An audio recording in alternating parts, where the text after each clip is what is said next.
Give thanks with a grateful heart. Give thanks to the Holy One. Give thanks because He's given Jesus Christ,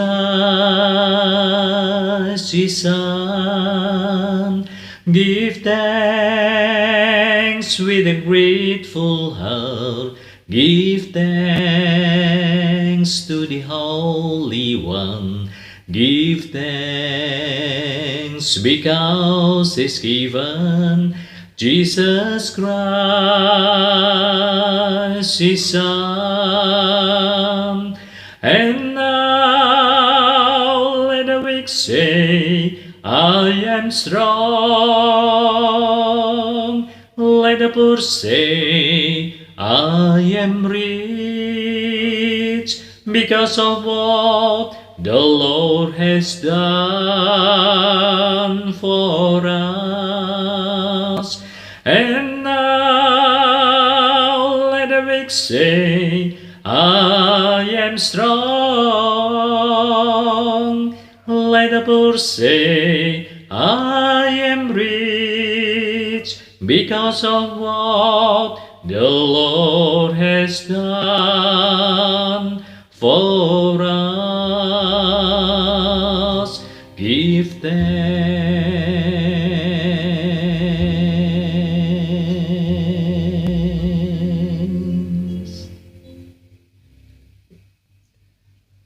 Selamat berjumpa kembali sobat-sobat Lumen yang terkasih. Terima kasih untuk Anda yang terus mendukung pewartaan Sabda Tuhan dan juga membagikannya kepada yang lain. Bagaimana kabar Anda? Saya berharap semoga Anda semua, sobat-sobat Lumen, dalam keadaan sehat dan tetap bersemangat di dalam hidup. Sobat-sobat Lumen yang terkasih, kita pasti pernah mengalami sakit. Baik itu sakit yang ringan maupun sakit yang berat.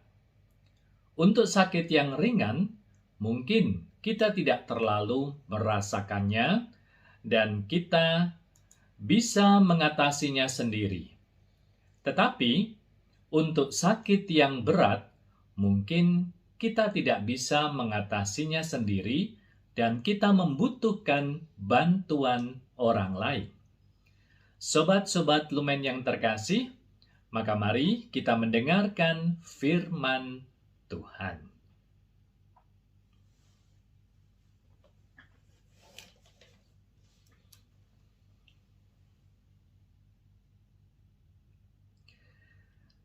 Dalam perjalanannya ke Yerusalem, Yesus menyusur perbatasan Samaria dan Galilea. Ketika ia memasuki suatu desa, datanglah 10 orang kusta menemui dia. Mereka tinggal berdiri agak jauh dan berteriak, Yesus Guru, kasihanilah kami. Lalu ia memandang mereka dan berkata, pergilah, perlihatkanlah dirimu kepada imam-imam, dan sementara mereka di tengah jalan, mereka menjadi tahir. Seorang dari mereka ketika melihat bahwa ia telah sembuh, kembali sambil memuliakan Allah dengan suara nyaring, lalu tersungkur di depan kaki Yesus dan mengucap syukur kepadanya. Orang itu adalah seorang Samaria. Lalu Yesus berkata, bukankah ke-10 orang tadi semuanya telah menjadi tahir? Di manakah yang 9 orang itu? Tidak adakah di antara mereka yang kembali untuk memuliakan Allah selain daripada orang asing ini? Lalu ia berkata kepada orang itu, berdirilah dan pergilah, imanmu telah menyelamatkan engkau. Demikianlah sabda Tuhan. Terpujilah Kristus.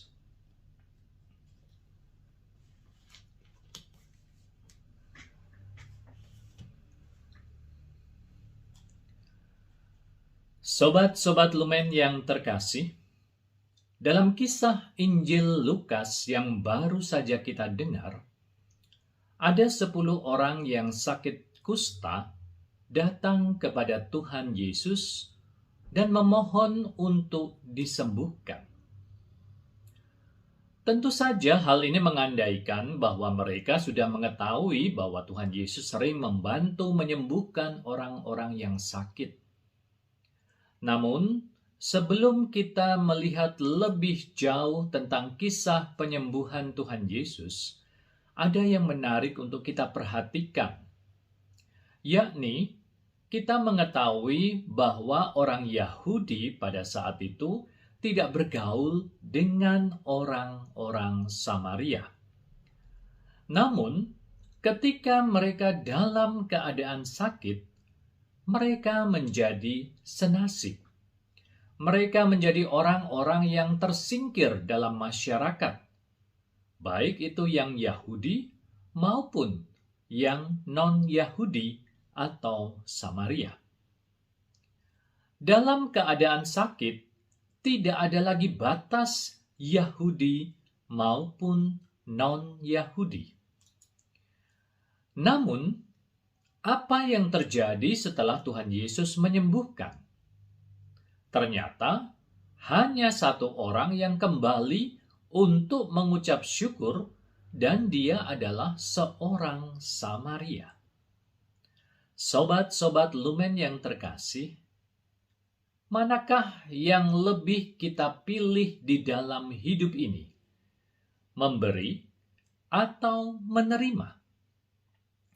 Kalau kita di dalam hidup lebih memilih untuk hanya menerima saja segala sesuatunya, maka pada dasarnya kita hanya akan hidup seperti pengemis yang selalu meminta-minta untuk diberi. Namun, kalau kita memilih untuk memberikan seluruh hidup kita dengan memberi dan memberi, memberi dan terus memberi, maka hidup kita justru akan berkelimpahan. Mengapa bisa demikian?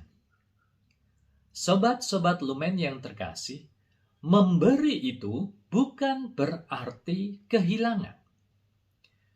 Kita ambil contoh, kalau kita membagikan senyum, maka itu tidak akan mengurangi hidup kita. Kita justru akan mengalami sukacita yang berlimpah. Kalau kita mau berbagi, kita tidak akan kekurangan. Karena justru kita akan berjuang untuk bisa mendapatkan lebih dan lebih lagi. Ketika kita mau membagikan ilmu, maka kita justru akan mencari banyak sekali informasi dan pengetahuan-pengetahuan tambahan sebelum kita membagikannya. Dan itu justru membuat diri kita mendapat sesuatu yang lebih.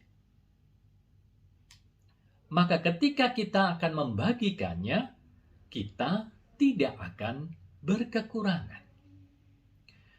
Oleh karena itu, ke-10 orang kusta yang awalnya tidak membedakan Yahudi dan non-Yahudi, namun setelah mendapatkan kesembuhan, akan terlihat karakter dasarnya. Hanya satu dari 10 orang kusta itu yang kembali kepada Tuhan Yesus dan mengucap syukur. Semoga kita menjadi pribadi-pribadi yang juga tahu mengucap syukur kepada Tuhan. Dan akhirnya kita juga bisa berbagi dengan yang lain. 加油！